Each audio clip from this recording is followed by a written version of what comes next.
Chị cảm thấy 16 năm mà có một ngày này là tất nhiên rất là sung sướng, mà cảm ơn tụi em với là mấy người luật sư ở Mỹ với em. I feel very happy that after.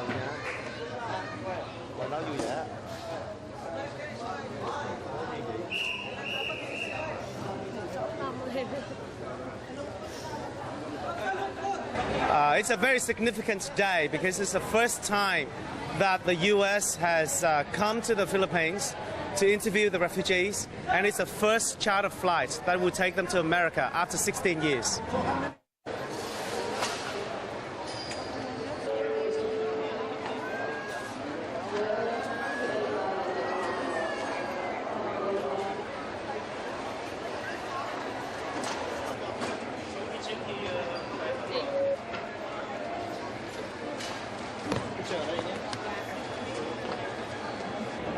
This is an IOM arranged charter flight on behalf of the Department of State, Bureau of Population, Refugees and Migration. We've been contracted to facilitate this charter. There are 229 Vietnamese nationals on this charter. Most of them have been living in the Philippines since almost 16 years, since 1989.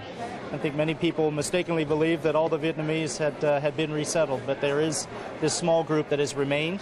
And the Philippine government and the government of the United States have come to an agreement, a joint agreement, that the majority of these folks will be resettled in the United States. Why would